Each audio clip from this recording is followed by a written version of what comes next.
सभी को नमस्कार।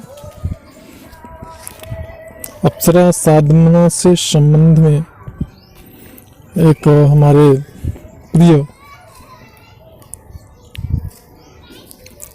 आदरणीय व्यूअर्स के संबंध से संबंधित यह जानकारी प्रकाशित हो रही है, जो कि बहुत ही महत्वपूर्ण है और लोगों में इस प्रकार की भ्रांतियां अक्सर देखने को मिलती हैं। तो जिसकी सूचनार्थ हम यह जानकारी प्रकाशित कर रहे हैं। तो उन साधक भाई का कहना है कि क्या अप्सरा सिद्ध होने से पहले परिवार के किसी सदस्य का जान मांगती है क्या? मतलब अप्सरा सिद्ध होने से पहले आपके परिवार या का कोई सदस्य किसी सदस्य का वह जान लेती है तभी सिद्ध होती है, ऐसा उनका कहना था। कि उन्होंने ऐसा प्रश्न किया और पूछा क्या ये ऐसा है या ये सत्य है। और हमने इससे संबंधित प्रीवियस वीडियोज में जानकारी दिया हुआ है, लेकिन वहाँ पे हमने यह जानकारी दिया है कि अप्सरा को माँ या बहन के रूप में सिद्ध करने पे क्या आपके माँ या बहन की मृत्यु हो जाती है, ये सत्य है या असत्य है। तो इसके बारे में हमने अपने प्रीवियस वीडियो में जानकारी प्रकाशित किया हुआ है। यहाँ पर हम ये बताना चाहेंगे कि अगर इस प्रकार की कंफ्यूजन या भ्रम अन्य किसी साधक के मन मस्तिष्क में या अंतरात्मा में इस प्रकार की कोई डर या भय ऐसा कुछ है, तो वह इस डर को, इस भय को निकाल करके फेंक दें।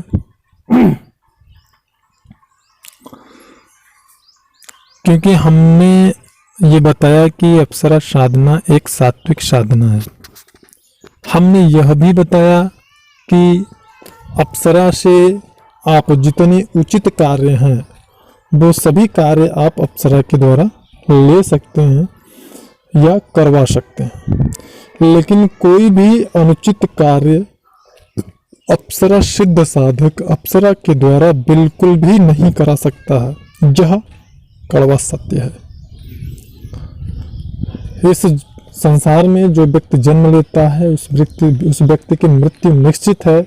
जितना यह सत्य है उतना ही सत्य यह भी है कि अप्सरा को भले ही आप सिद्ध कर लीजिए, भले ही अप्सरा का प्रत्यक्षीकरण कर लीजिए, लेकिन अप्सरा के द्वारा किसी भी शर्त पे कोई भी प्रलोभन देकर किसी प्रकार के, चाहे वो खुद भैरव का मंत्र हो, चाहे वो माता तमोगुणी अधिष्ठात्री माता काली का मंत्र हो, किसी भी मंत्रों के जोर दबाव से मजबूर करके कोई भी प्रलोभन दे करके अप्सरा के द्वारा किसी भी सूरत में आप अनुचित कार्य नहीं करा सकते, नहीं करा सकते, नहीं करा सकते।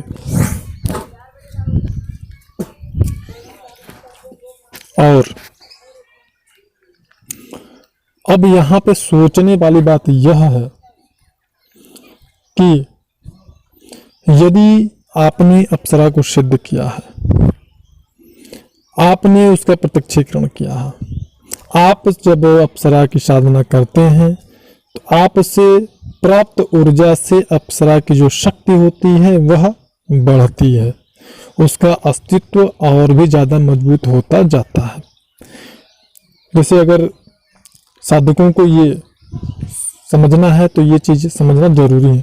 जैसे कि मैं बताता हूँ, किसी भी मंत्र के उच्चारण से, उसका प्रोनाउंसिएशन से जो ऊर्जा रिलीज होती है, उत्पन्न होती है, वह ऊर्जा संबंधित शक्ति को और भी शक्तिशाली बनाती चली जाती है। तो आपके द्वारा अप्सरा की साधना करने पे अप्सरा को शक्ति मिलता है, वो और भी शक्तिशाली होती जाती है। मतलब आप कह सकते हैं कि आप उसको और भी ताकतवर बनाते हैं। जब आप इस प्रकार से अप्सरा को हवन भोग प्रसाद हर प्रकार से उसे शक्ति प्रदान करते हैं, उसके बावजूद किसी भी सूरत में अप्सरा के द्वारा आप कोई भी अनुचित कार्य नहीं करा सकते हैं। यह 100% सत्य है। तो उस दशा में यदि जबकि आप अप्सरा के द्वारा कोई अनुचित कार्य नहीं करा सकते हैं, किसी दूसरे व्यक्ति का कोई अहित नहीं करा सकते, अप्सरा वो हर कार्य करेगी जिस कार्य से आपको प्रसन्नता हो, आपको लाभ हो, लेकिन उस कार्य से किसी दूसरे व्यक्ति का कोई हानि ना हो, किसी दूसरे व्यक्ति को कोई दुख ना पहुंचे। अगर आप चाहते हो कि आपकी इनकम बढ़े, आपका व्यापार बढ़े, आपके घर में सुख शांति हो, सब होगा, लेकिन आप अगर ये चाहते हो कि काले का धन मुझे प्राप्त हो जाए किसी मार्ग से, ऐसा मार्ग बताओ, तो यह वो नहीं करेगी। मतलब वो प्रत्येक ऐसा कार्य करेगी जिसके करने से आपको खुशी मिले, आपको लाभ प्राप्त हो, आपको सुख शांति प्राप्त हो, वो सारे कार्य वह जरूर करेगी। लेकिन ऐसे किसी कार्य को अप्सरा नहीं कर सकती जिसके द्वारा किसी दूसरे व्यक्ति का नुकसान हो। चाहे उस कार्य से भले ही आपको लाभ हो, लेकिन उस कार्य से किसी दूसरे व्यक्ति को नुकसान नहीं होना चाहिए, किसी दूसरे व्यक्ति को हानि नहीं होनी चाहिए, दुख नहीं पहुंचना चाहिए, कष्ट नहीं होना चाहिए। यह मैंने अपने प्रीवियस वीडियो में जानकारी दिया है। अब जबकि यह अवस्था है और यह नियम और शर्तें हैं, तो फिर उस दशा में आप यह स्वयं सोचिए कि जबकि जिस व्यक्ति ने उसे ना तो शक्ति प्रदान किया है, ना उसे किसी प्रकार का कोई बल दिया, यज्ञ भोग दिया, ना तो भोग दिया, ठीक है, तो उस दशा में उस व्यक्ति का भी अगर वो कोई नुकसान नहीं करती, कोई अहित नहीं करती है, तो उस दशा में जिस साधक के द्वारा उसको शक्ति प्रदान होता है, ऊर्जा प्राप्त होती है, वह और शक्तिशाली होती है और ताकतवर बनती है, उस व्यक्ति का वह किस प्रकार अहित करेगी और कैसे कर सकती है। यह सोचने वाली बात है और समझने वाली बात है। यह चीज स्वयं समझने की जरूरत है।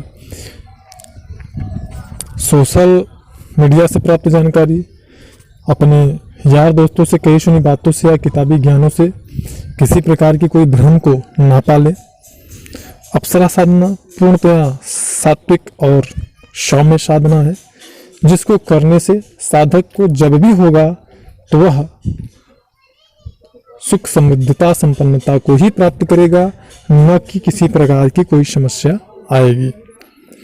समस्या उन्हीं साधकों को आती है और अनाप शनाप गलत प्रकार के अनुभव उन्हीं साधकों को होते हैं जो मनमाना ढंग से थोड़ा सा जानकारी लिए सोशल मीडिया से, इंटरनेट से, थोड़ा जानकारी लिए संगीत दोस्तों यारों मित्रों से, थोड़ा जानकारी यूट्यूब से जुटाया और उसके बाद थोड़ी जानकारी कहीं सुनी बातों और किताबी ज्ञानों से लिया और अप्सरा साधना करने बैठ गए।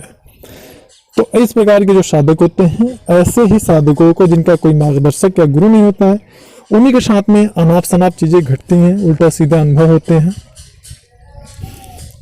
लेकिन उस सूरत में भी ये कहिए कि किसी की जान चली जाए तो यह असंभव है। हाँ, साधक की स्वास्थ्य जो है वो खराब हो सकती है, बहुत खराब हो सकती है, उल्टे सीधे उसके साथ घटनाएं हो सकती हैं। भाई जब साधक परेशान होगा तो जाहिर सी बात है वो किसी न किसी ओझा तांत्रिक पास जाएगा, कुछ करेगा, कोई सही आदमी उसको मिलेगा जो उसको ठीक करेगा। लेकिन ये कहिए कि अचानक उसकी जान ही चली जाए या परिवार के किसी सदस्य का जान चला जाए तो ये संभव नहीं है, ये असंभव है। तो इसलिए अगर किसी भी प्रकार से आपको ऐसा लगता है कि नहीं अप्सरा की साधना करने से किसी भी प्रकार का नुकसान है या जान वगैरह मांगती है, बलि लेती है, तो ये गलत है। ऐसा कुछ नहीं है, ये पूर्णतः बेबुनियादी बातें हैं जिनका वास्तविकता से, सत्यता से कोई लेना देना नहीं है। उम्मीद करते हैं हमारी बात आप लोगों ने समझा होगा। अगर जानकारी अच्छी लगी हो तो वीडियो को लाइक जरूर करें और अभी कोई भी साधना अगर किसी एक व्यक्ति के कहने से 8 लोग करते हैं, तो उस व्यक्ति को स्वतः वह साधना जो है वह उस संबंधित शक्ति की कृपा प्राप्त होती रहती है। तो इसलिए जानकारी को ज़्यादा से ज़्यादा लोगों को शेयर करें, जो भी साधक हमारे हैं।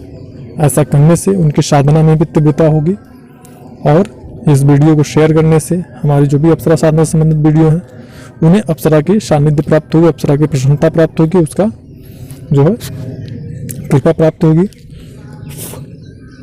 जो कि हमने बताया है कि कोई व्यक्ति अगर एक साधना को 8 लोगों से ज़्यादा लोग अगर उसके कहने पर करते हैं तो उसका उसे लाभ जरूर प्राप्त होता है, 10%, प्रत्येक व्यक्ति से 10%। ऐसा नहीं है कि उस व्यक्ति का जो साधना का फल है उसमें से 10% प्राप्त हो, नहीं, 100% जो उसको प्राप्त हो रहा है उसका जो 10% होता है उस 10%